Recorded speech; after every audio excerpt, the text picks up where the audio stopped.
Hello friends, मैं हूँ गीत। स्वागत है आप सभी का मेरे चैनल गार्डनिंग विद गीत कुमार में।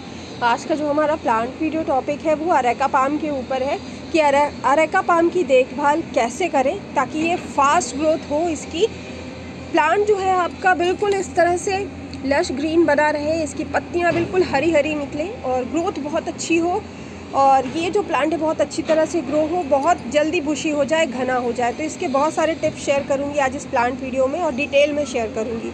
अगर आप लोगों को प्लांट वीडियो अच्छा लगे तो लाइक शेयर एंड सब्सक्राइब ज़रूर करें मेरे चैनल गार्डनिंग विद गीत कुमार को। और इसको ये भी बताऊँगी कि इसमें किस तरह की मिट्टी, कितना पानी, कितना धूप, सारी चीज़ें, फर्टिलाइज़र सब कुछ बताने वाली हूँ। और एक ऐसा फर्टिलाइज़र बताने वाली हूँ जिससे कि आपका प्लांट ज़बरदस्त तरीके से ग्रो होगा और ग्रोथ दे के आप हैरान हो जाएंगे। तो चलिए स्टार्ट करती हूँ वीडियो। तो ये जो प्लांट है फ्रेंड्स, एक ऑर्नामेंटल प्लांट है और बहुत अच्छे एयर प्यूरिफाइंग प्लांट्स होते हैं अरेका पाम। वैरायटीज़ बहुत सारी होती हैं इसकी, सबके अलग अलग नाम होते हैं। ये जो प्लांट्स होते हैं लॉन्ग टर्म्स में चलने वाले प्लांट हैं। एक बार ले आया तो बहुत सालों तक आपके घर में बने रहेंगे, बशर्ते कि आप इसकी देखभाल अच्छे से कर रहे हों। ये जो प्लांट है ऑर्नामेंटल प्लांट है, सिर्फ इसमें पत्तियाँ आती हैं, फूल नहीं आते हैं। अब बात करते हैं कि इस प्लांट को घर में लेकर आते हैं तो इसकी देखभाल कैसे करें ताकि ये हेल्दी ग्रोथ करे। इसको जब भी आप प्लांट घर में लेके आते हैं, जब भी नया पौधा लेके आते हैं तो कोशिश करें कि पौधे को कम से कम 4 से 5 दिन, कम से कम वैसे तो 8 से 10 दिन तक नए प्लांट को घर में लाकर रखना चाहिए। जिस तरह से आपने प्लांट को लाया उसी तरह घर में पौधे को ला कर रख दें, ऐसी जगह में, शेडेड एरिया में जहाँ पे धूप ना मिलती हो पौधे को। उसके बाद 8-10 दिन के बाद प्लांट को रिपोर्ट करें, क्योंकि अगर आप लाते के साथ प्लांट को रिपोर्ट करते हैं तो इससे प्लांट की जो प्लांट है वो रिपोर्टिंग शॉक में चला जाता है और बहुत जल्दी ख़राब हो जाता है। इसीलिए रिपोर्टिंग शॉक में ना जाए आपका प्लांट, इसीलिए प्लांट को 8-10 दिनों के बाद ही लगाना चाहिए। जब आप प्लांट लगा रहे हो कोशिश करें प्लास्टिक के गमले में बिल्कुल ना लगाएं, नहीं तो प्लांट आपका बहुत जल्दी ख़राब हो जाएगा। ख़ास तौर से सर्दी के मौसम में, ठंड में बहुत जल्दी प्लांट ख़राब हो जाता है, क्योंकि प्लास्टिक के गमले में जो पानी हम देते हैं वो बहुत दिनों तक उसमें मॉइस्चर बना रहता है, मिट्टी सूखती नहीं है जल्दी। और ठंड के मौसम में तो वो महीनों तक, एक बार आप पानी देते हैं तो 1 महीने तक उसमें पानी देने की ज़रूरत ही नहीं पड़ेगी अगर प्लास्टिक के पॉट में लगाया हो।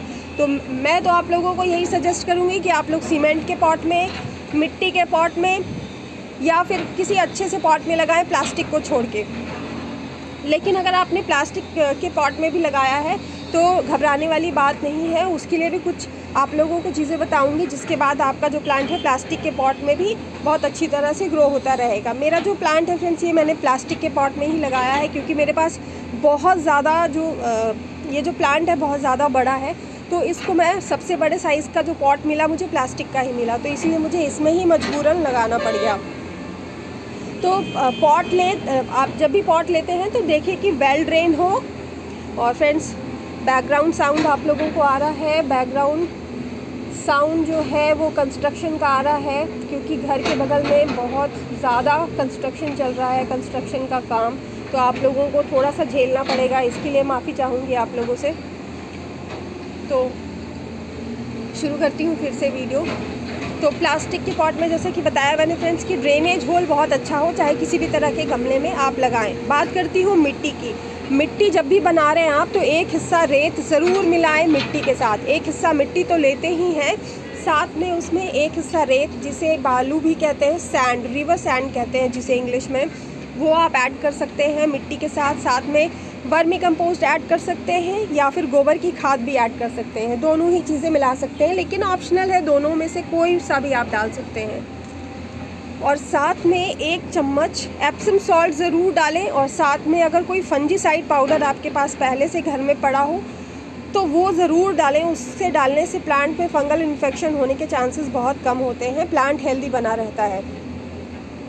एप्सम सॉल्ट अगर आप 1 बड़ा चम्मच डालते हैं, अगर बहुत बड़े 20 इंच के गमले में आप लगा रहे हैं या उससे भी बड़े गमले में लगा रहे हैं तो उसी हिसाब से उसकी मात्रा बढ़ा लें। 1 चम्मच जो मैंने बताया, 1 बड़ा चम्मच, वो आप 10 इंच के गमले के लिए मैंने बताया है। तो आप उसी हिसाब से, अपना गमला आपका जितना बड़ा उस हिसाब से आप उसका रेशियो ले लें। फिर सारी चीज़ों को मिला लें। फर्टिलाइज़र में वर्मी कंपोस्ट या गोबर की खाद मैंने बताया, तो वो सारी चीज़ों को मिला लें। सॉइल मिक्स कर लें। सॉइल मिक्स बन गया आपका, उसमें आप प्लांट को रिपोर्ट कर दें। प्लांट को कुछ दिनों के लिए 8-10 दिनों के लिए फिर से शेडेड एरिया में रखें, छाया में रखें, धूप में तुरंत ना निकालें। प्लांट रिपोर्टिंग शॉक में जा सकता है, मर जाएगा आपका प्लांट अगर धूप में रखेंगे। तो धूप में ना रखें, 8-10 दिनों के बाद घर से बाहर निकालें। ऐसी जगह में रखें जहाँ उसे सुबह की ही 3-4 घंटे की हल्की धूप मिलती हो, कड़ी धूप जहाँ मिलती हो तो प्लांट को वहाँ से रिप्लेस कर दें, दूसरी जगह पे रख दें ताकि वहाँ पे उसे कड़ी धूप ना मिले, वरना आपका प्लांट ख़राब हो सकता है। प्लांट आजकल बहुत महंगे हो गए हैं, तो इस बात का ध्यान रखें। ये जो प्लांट है फ्रेंड्स, बहुत लंबे वक्त तक आपके घर में बना रहेगा, लॉन्ग टर्म्स में चलने वाला पौधा है, बेहद खूबसूरत पौधा है। तो कोई नहीं चाहेगा कि उसका जो पौधा है वो ख़राब हो। तो इन बातों का ध्यान रखें। और उसके बाद फिर आपको क्या करना है कि आपको महीने में फ्रेंड्स, जब आप पौधा लगा लेते हैं तो 1-1.5 महीने के बाद आप इस प्लांट में सरसों की खली, एक फर्टिलाइज़र आता है जो कि बहुत सस्ता मिल जाता है, जिसे मस्टर्ड केक भी कहते हैं इंग्लिश में। और ये ऑनलाइन या किसी प्लांट वेंडर के पास या प्लांट नर्सरी में ईजिली मिल जाएगा, और ऑनलाइन भी बहुत आसानी से मिल जाता है, तो वो आप ले सकते हैं। अगर आप 10 इंच के गमले में लगा रहे हैं तो मस्टर्ड केक का पाउडर फॉर्म में भी मिलता है और थोड़े टुकड़े फॉर्म में भी मिलता है। तो आप पाउडर फॉर्म मंगा लें तो वो इजी रहता है डालने में, ज़्यादा उसमें मेहनत करने की ज़रूरत नहीं पड़ती है। तो 10 इंच के गमले में डाल रहे हैं तो आप एक चम्मच उसकी मिट्टी में मिलाएं और गुड़ाई करें प्लांट की चारों तरफ से। ध्यान रखें जड़ें ना इसकी कटे। उसमें फिर आप मिला दें सरसों की खली, और उसके ऊपर से आप साथ में वर्मी कंपोस्ट बहुत सारा ले लें, बहुत हद से ज़्यादा नहीं, मतलब जितनी उसकी रिक्वायरमेंट है प्लांट की उतना डालें आप उसमें, या फिर गोबर की खाद। और उसको साथ में 1 चम्मच फंजीसाइड पाउडर भी मिला दिया करें, क्योंकि फंगल इन्फेक्शन बहुत ज़्यादा होता है प्लांट्स में, और वो भी ओवर वाटरिंग की वजह से, बहुत ज़्यादा पानी देने की वजह से। तो आप उसमें महीने में 1 बार ज़रूर डाल दें उसकी मिट्टी में गुड़ाई करके। और फिर आप कुछ महीनों बाद देखेंगे उसका रिज़ल्ट, जो आपका प्लांट है कितना मतलब कितना घना हो जाएगा, कितनी तेज़ी से उसकी ग्रोथ होगी। इसकी जो पत्तियां हैं वो लश ग्रीन हो जाएंगी। इसको बिल्कुल डार्क ग्रीन बनाने के लिए मैं आप लोगों को बताती हूँ। स्टार्टिंग में मैंने बताया था एप्सम सॉल्ट, बहुत अच्छा फर्टिलाइज़र है, अभी तक नहीं मंगाया है तो ज़रूर मंगा लें। रिपोर्टिंग शॉक से प्लांट को बचाने में बहुत हद तक कारगर है। और आप महीने में जो फर्टिलाइज़र डालते हैं, आप चाहे तो वैसे जो आपने सॉइल में जो मिट्टी में खाद आपने दिया उसके अलावा भी आप केमिकल फर्टिलाइज़र डाल सकते हैं।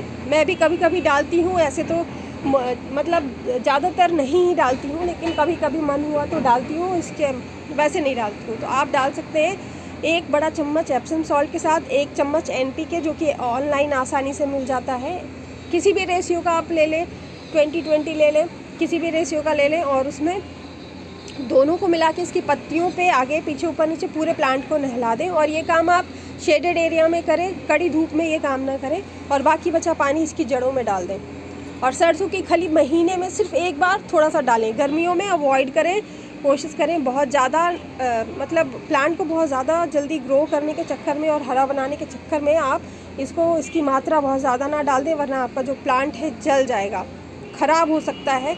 तो इसलिए मैं आप लोगों को बार बार कह रही हूँ कि मात्रा उसकी बैलेंस रखें, बहुत ज़्यादा ना डालें, नहीं तो प्लांट आपका ख़राब हो सकता है।